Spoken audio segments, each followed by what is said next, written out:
Welcome everybody, game number 3 here at the After Hours Gaming League playoffs, the quarterfinals. Of course, the winner of this playoff set goes through to face against the winner of Intel versus IBM. So that should also be a really exciting set to watch. Of course, if you jump onto AfterHoursGaming.tv, you can go into the video section and check out all of the other replays as well, but also the videos that are there by some of the other fabulous casters that we have as part of the After Hours Gaming League, as well as the So You Think You Can Cast competition. I hope you've been enjoying my casts here.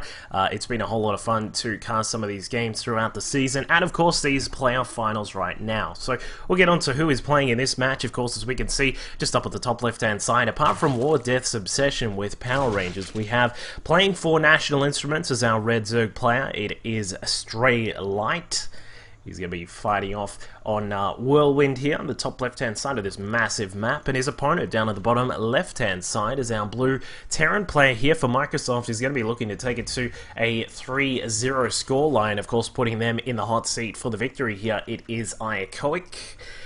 And we'll see what he gets up to. Of course, I think I have done a match from AHGL. He's a really decent Terran player. In fact, I'm pretty sure at the moment, if you jump onto After Hours Gaming on the website there, we've actually got one of his games as a featured game at the moment. He's had some really cool plays, but we'll see what is going to happen here. Of course, this is a very big map. Of course, I think it's actually one of the biggest maps since maybe Crevasse or God, what was that? I can't remember the name of the other map that we used in GSL, but it is a very big map. Of course, you've got your very easy to take natural expansion here, a reasonable size ramp, I believe. Yep, this is a 2 force field ramp here, just for measurement's sake. As a sort of Protoss player, I like to use the force field measurements for ramps. I hope you guys can understand that.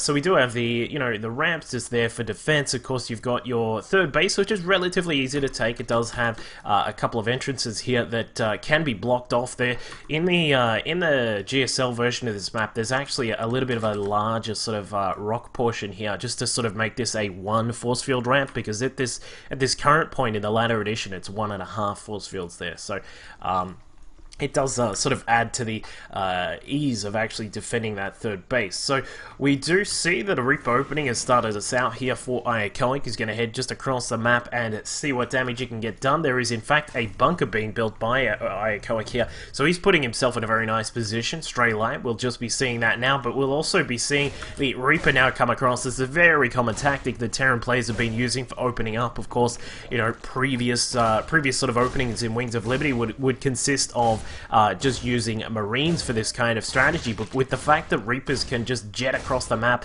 jump up and down cliffs, still do a reasonable amount of damage. They're faster than slowlings, even on creep. You do get to see these openings quite a lot on the ladder, but as we can see, doing an excellent job. AHGL has now got his 2 Reapers across here, and he's going to have a third very soon. The drones and the lings are very worried about what's going on right here. There is a spine crawler which is going to finish up, but I think that will, well, it's just going to finish up now, and he should be able to move it just in range. I think the Reapers, yeah, they've only got a range of 6, so they actually outrange this, but for some reason he's actually moved it just inside the range of the bunker there, so the Reapers will be able to shoot across and put some really good damage on that spine crawler. We'll see if it does survive. The third Reaper does now pop in, and it looks like AHGL has said, you know what, to hell with that. I'm going to probably salvage this bunker and then head inside the main, get some damage done here, targeting down some of those drones. Of course, the Reapers don't do the huge amount of damage against workers that they used to do in Wings of Liberty. It has been changed quite a bit. It's now just a small amount of damage. It's only 4 damage per shot, as we can see here. So they don't tear apart mineral lines as they used to, but they can still do a sizable amount of damage if you've got good micro and if you can move those Reapers around well enough to keep them away from lings and queens and things like that. So a very interesting opening there from AHGL, just testing the waters of his Zerg opponent. Looks like it has been reasonably well deflected by the Zerg player Stray Light. He did lose around about 4 drones in total, so it's not the most supreme victory, but he has been able to keep it all back for the time being. So looks like we'll move into this sort of second section of the game. We've got the Reaper just poking up to see what's going on here inside the natural. Lots of lings have been produced by Stray Light, so he's going to look to perhaps try and you know, see if his opponent has been a little bit lax on his macro, see if these Hellions are here. But the Reaper does make its way back inside the natural, getting a little bit of damage done. No kills there, but softening up some of those drones for a potential secondary attack. So the Lings are now streaming inside just in time. Saves the day there with the lift on the supply depot. So we can see that AHGL is in a little bit of jeopardy here. Of course, his front door is going to be knocked on by quite a lot of those Lings. The Hellions have actually all but been cleaned up right now. Just, well, they have certainly been cleared out now. And the Lings at the front door have busted down the supply depot, make their way inside. Going to get quite a few Ling kill, drone kills there. Sorry, SCV kills. There we go. I'll get it right eventually. The SCV is just being torn apart here, and it looks like the worker count has actually been flipped around quite a lot. AHGL with no real reaction here, and it looks as if he's going to lose basically every single SCV inside his main mineral line, and yep, pretty much every single one gone. Now down to 11 SCVs right now. AHGL in a very, very troublesome spot, but he is going to be able to clean this up eventually. The Hellions now coming out. Looks like one single SCV will be the last to go down, and that brings us to a total of 25 worker kills after a start with that bunker, and the Reapers putting on some pressure. It looks like well, Stray Light has been able to work his way back into this and put himself in a very, very nice position. He's of course been able to get that. He still doesn't have a third base. He's started up. I'm a little bit surprised to not see a third base, but as we can see, it looks as if we'll have another counter push from AHGL. Both of these guys just deciding, you know what, you've put some pressure on, it's my turn now. Gonna press the button and head straight across the map and see what I can do. Back at home for Stray Light, of course, we do have 3 spine crawlers at the front. No real extra defensive units just at the moment, bringing out a few Zerglings, but I mean, of course, Zerglings don't do too well against Hellions like this, so we'll probably see, I would not be surprised to see Stray Light lose a few more drones in this, but no, interestingly, AHGL is not going to run through to the mineral line. There we go, finally makes his way inside, finds that there is a spire at the back of the natural, just being built right now. Looks like a Queen getting a little bit brave there, trying to take on this large force of units, and it looks like with the targeting down, he may be able to get that spire, but I don't.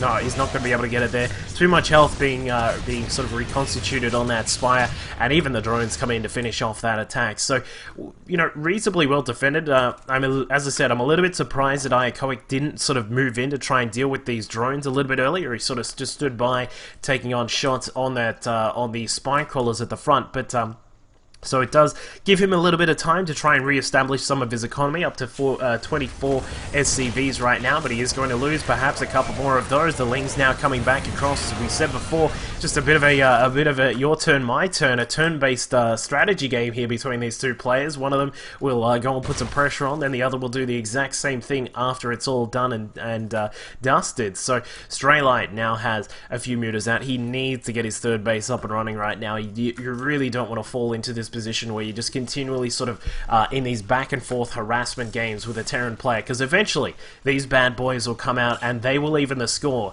and of course you never want that to be the case. So Stray Light does move across to take his third. His mutas now just coming across. Of course, these guys have a really good avenue of attack here. They can come through just sort of you know, pushing in, or use the arrow there, just dropping in, doing some damage there, then they can just float about, maybe come back in, as we can see. AHGL attempting to get a turret established to defend that natural, but a little bit slow on the reactions here. Unfortunately, he isn't really defending those SCVs, and unfortunately for him, he does lose a few more, so his worker kills goes up to 33. AHGL is really just having a little bit of trouble establishing that economy for this early part of the game. But it looks as if we will see just a standard sort of Mutaling Bane play coming out of our Zerg player from National Instruments. We'll see how much damage he's able to get done with that. The Ling's now flooding through. Widowmine does take a shot and get some really good damage done on these Mutalisks here, so these guys will have to fall back. Of course, they do have their improved tissue regeneration now, meaning that they do, you know, sort of get back into things and heal up a lot quicker than they used to. So he's just going to, it looks like Stray Light is just going to continue this pressure here. As we said, what we'll do is we'll keep an eye on that the harvester count, because we really don't want to see Stray Light falling into this pattern which a lot of Zerg players tend to do, which is just sort of just to think, well, I've just got to keep harassing, otherwise he's going to come at me. Well, you need to harass a little bit and get some of those drones out, because if you start falling behind in the worker count or in the general economy against a Terran player, you're going to have a bad time. So we'll see how he's going to deal with that. Looks like we are going to get some more tech coming out from our Zerg player. We've got the Bailey Nest and a couple of Evo chambers as well. The Muta's just sitting off to the side, looking to see if they can get some more damage done. And here they go. They have to be very, very careful of these mines. These two Widow mines in a really nice spot there may be able to splash down half of those Mutas in a very quick timing here. And in fact, bam, there you go, another Widow Mine popping out a missile there, getting some good damage done across all of those Mutas, but as we said before, with the improved tissue regeneration, I'm not sure that that's going to matter too much, but for some reason, Stray Light just wandering straight inside here, and we'll take another missile attack to the face with those Mutas just suffering so much damage there. I'm not even sure that was worth it at all. Got maybe 1 or 2 worker kills, but with all of those Marines they're defending, they do have stim and combat shields. You know, it's kind of a little bit of a losing situation there. So he does have to pull out. As we can see, AHGL still sitting here on 2 bases at the moment. He does have a 3rd command center being built, as he does want to try and get some a 3rd base established pretty quickly here.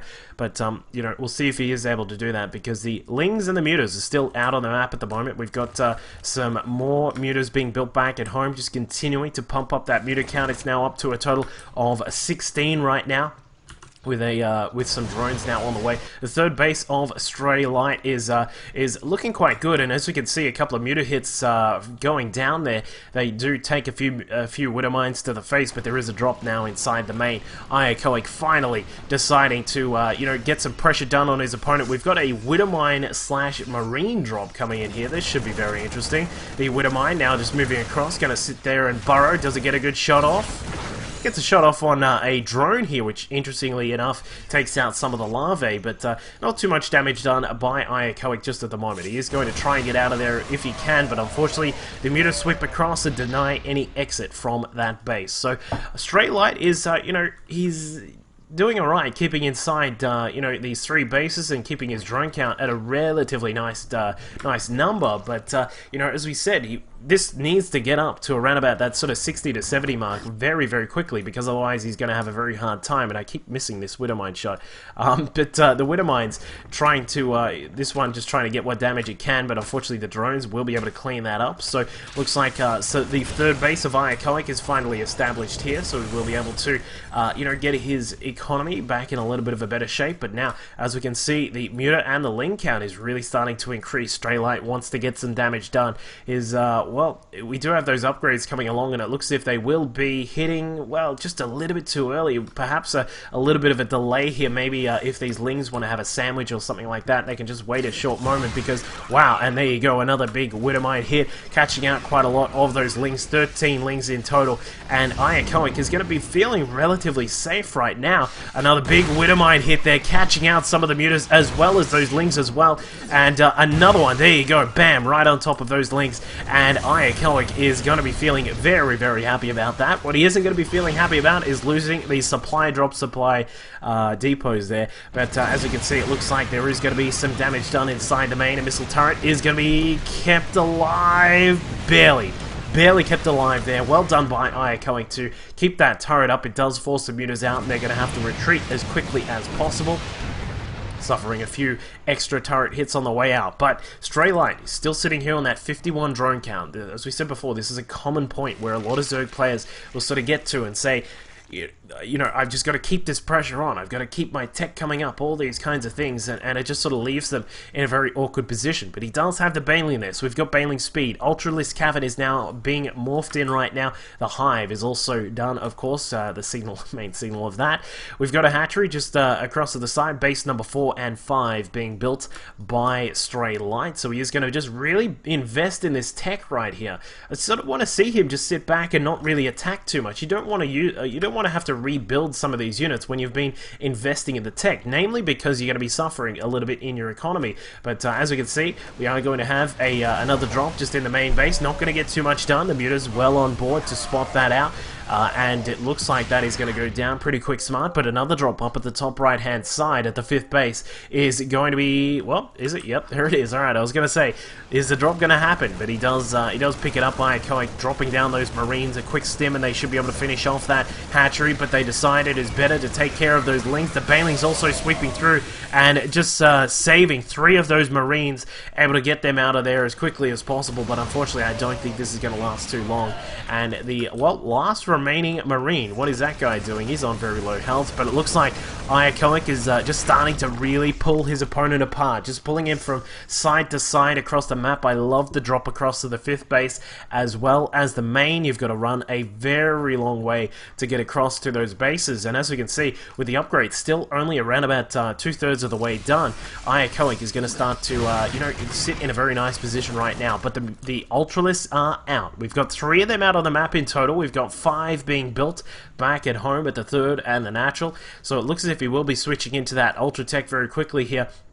It's very interesting. It was mentioned to me on by a friend on Skype. It's interesting how things have flipped around in Heart of the Swarm compared to Wings of Liberty, whereby instead of, you know, Broodlords being the tech that you really want to get to as a Zerg player, a lot of people just love to pick up those Ultralists because they do that heavy damage against any unit, and they just can tank quite a lot. And of course, on this particular map, with you know, the large spaces that we've got on Whirlwind, it is actually not the greatest idea to just head along to the Broodlord tech, just because of the fact with a lot of open spaces means that the Marines can move around a lot better. You don't have as much coverage from things like Infestors and perhaps even Vipers and that kind of stuff, which means that it can be quite troublesome for a Zerg player to utilize Broodlord tech on this map. So we'll see if he is going to continue along that path of the Ultralists, just rumbling along, trying to come across to defend against this Marine attack. The Marines have almost done some damage to that hatchery, but it is still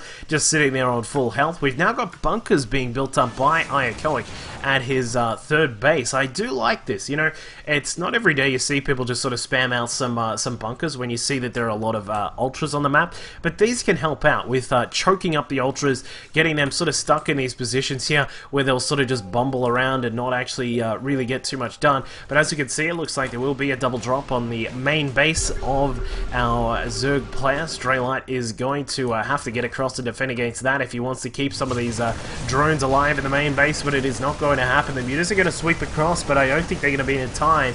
In fact, yes, they will be. And these Marines with 1-2 on their upgrades, I should say, about to be 2-2. And there you go, about to hit up now. But he is going to do a sizable amount of damage there. Takes out the hatchery. The spawning pool is on 23 health. Are you serious? That survives? It does survive for the time being.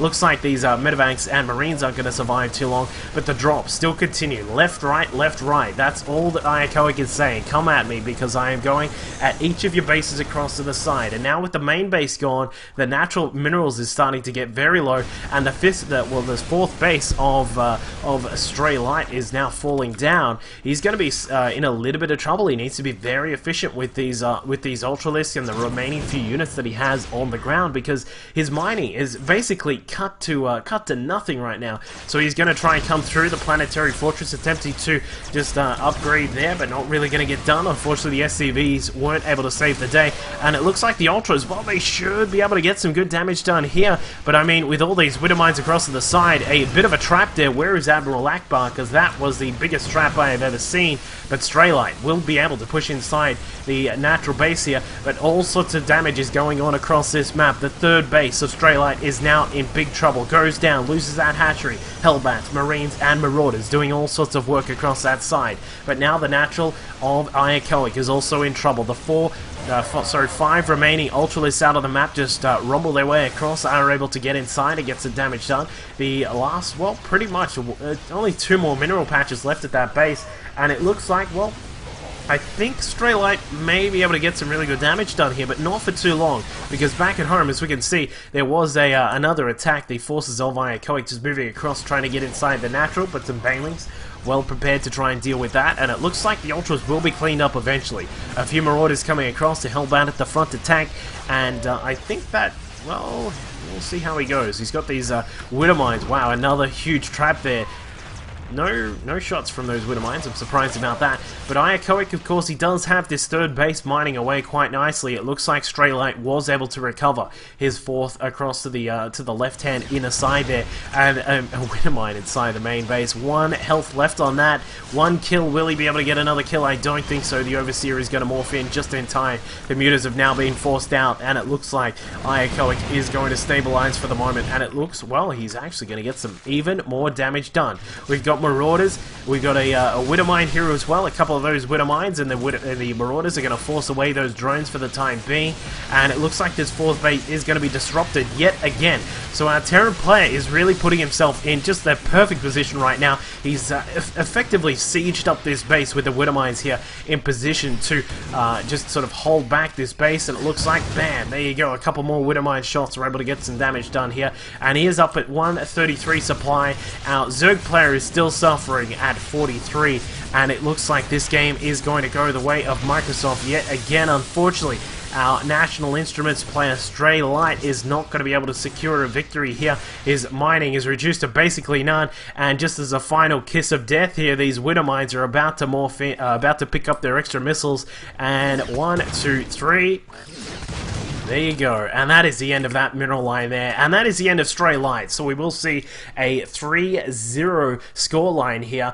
Our Microsoft players have been doing an excellent job in this matchup between these two teams. We'll go into game number 4 in just a moment, and the final, well, perhaps the final player from National Instruments will come out, but we'll see if Microsoft is able to secure a 4-0 win, or will NI be able to come back. Stick with us for the next game in just a second.